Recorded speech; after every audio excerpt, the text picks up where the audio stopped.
सबसे पहले अजय उपाध्याय जी, आपसे ही मैं शुरुआत करता हूं, क्योंकि कांग्रेस का ये महाधिवेशन है और कांग्रेस का प्रतिनिधित्व आप कर रहे हैं, तो आपके नाम से ही शुरू करता हूं कि मुझे लगता है कि आज और बहुत सारे एजेंडे होंगे। सीडब्ल्यूसी के सदस्य मनोनीत करने हैं, कल जो हुआ है उसको लेकर भी बयानबाजी होनी है, लेकिन जो मूल एजेंडा होगा इस अधिवेशन का वो कि जो बीजेपी अजय चल रही है उसके विजय रथ को कैसे रोकना है, इसको लेकर क्या कांग्रेस की रणनीति होगी। क्या कांग्रेस पुरानी जो ट्रेडिशनल तरीके हैं उसी से आगे बढ़ेगी, अब नए तरीके नजर आएंगे?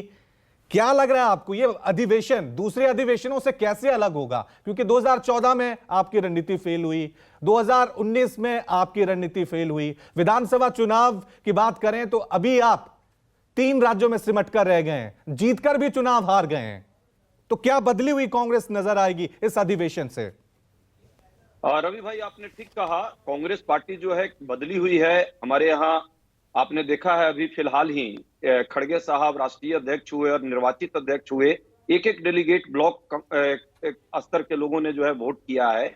और आज जो महाधिवेशन है, हम भी रायपुर में है। रायपुर आज स्टीयरिंग कमेटी की मीटिंग है और 3 जो प्रस्ताव पास होने हैं, जिसमें राजनीतिक, सामाजिक और आर्थिक, जो कल होगा उस पर डिस्कशन, उसके लिए आज रणनीति बनेगी। और 3 उसके बाद जो युवा, किसान और मजदूरों के लिए जो एक अलग से प्रस्ताव पास होगा, उसके लिए 26 तारीख को एक अलग अलग ग्रुप की मीटिंग होगी। आज सबके साथ एक तरह से हमारे नेताओं का जो स्टीयरिंग कमेटी और बाकी नेता हैं वो स्ट्रेटजी बना रहे हैं कि भविष्य में भारत के आर्थिक चिंतन में क्या योगदान कांग्रेस पार्टी का होगा और भारत की आर्थिक परिस्थितियां किस दिशा में जानी चाहिए, विदेश नीति के स्तर पर क्या होना चाहिए। राजनीतिक प्रस्ताव के अंतर्गत बहुत सारे मुद्दे हैं। भारत में जिस तरह से जनतांत्रिक प्रणाली को मजबूत करने की लगातार कवायद वर्षों से भारत सभी पार्टियों ने किया, पिछले 5-6 वर्षों में जिस तरह सभी संस्थाओं पर प्रहार हो रहा है, उसके लिए क्या करना चाहिए,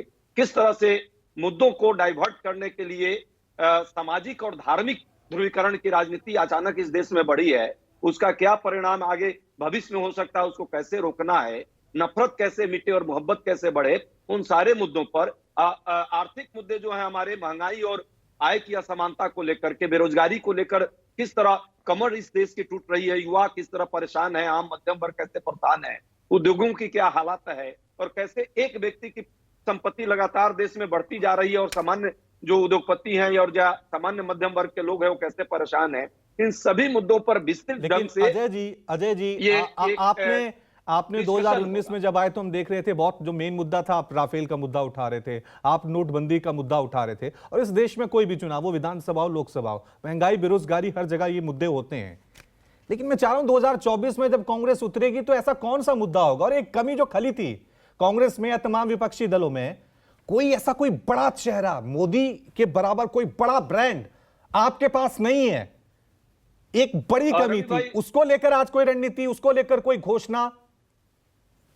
भाई, दोनों जो आपके प्रश्न हैं, अभी उस स्थिति में मैं भी नहीं हूं कि उसको स्पष्ट आपको कह पाऊं, क्योंकि राजनीतिक और सारे मुद्दों पर कल चर्चा होगी और उसके चर्चा और विश्लेषण और मंथन के बाद ही ये सारे निर्णय आपके समक्ष भी आएंगे। हाँ, ये जरूर मैं कह सकता हूं पार्टी के अधिकृत प्रवक्ता के हैसियत से, एक जिम्मेवारी के तहत, कि भारत का भविष्य आने वाले समय में क्या होगा, गरीबों के उत्थान के लिए भारत का में काम होगा या अमीरों के लिए काम होगा, भारत की डेमोक्रेटिक इंस्टीट्यूशन पर जो प्रहार हो रहे हैं उसको कैसे रोका जाना चाहिए, उस पर कांग्रेस पार्टी का क्या विचार होगा। इन सारे मुद्दों पर डिटेल्स में, और ये पहली बार नहीं, हर 5 वर्ष पर जो ये महाधिवेशन का एक परंपरा रहा है, आज हमारा 85वां महाधिवेशन है। 1885 से लेकर के निरंतर इस तरह के महाधिवेशन होते रहे हैं और उसमें ये निर्णय जो होता है एक तरह से राष्ट्रव्यापी मुद्दे होते हैं, ये सिर्फ चुनाव के मुद्दे नहीं होते लेकिन हैं। एक और सवाल जो मैं आपसे पूछना चाह रहा हूं, एक और सवाल, क्योंकि अभी मुद्दों को लेकर स्पष्टता जाहिर हो जाएगी। एक और सवाल की कहा जाता है कि अध्यक्ष कोई बन जाए कांग्रेस में, लेकिन रणनीति वही होगी जो गांधी परिवार तय करेगा, जो राहुल गांधी तय करेंगे, प्रियंका गांधी तय करेंगे। नहीं, इस बार हमें मल्लिकार्जुन खड़गे की भी छाप नजर आएगी, उनका भी दृष्टिकोण नजर आएगा।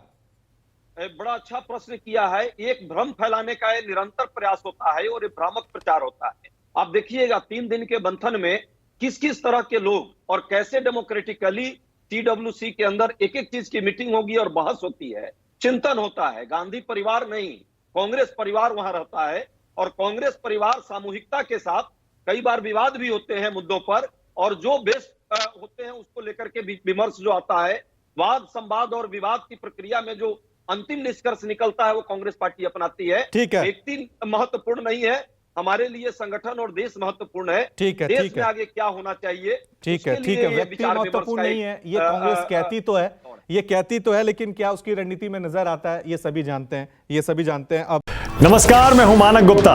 अगर आपको हमारा ये वीडियो पसंद आया हो तो इसे लाइक और शेयर जरूर करें, और हां, हमें सब्सक्राइब और फॉलो करना ना भूलें ताकि आप देश और दुनिया की कोई खबर मिस ना करें।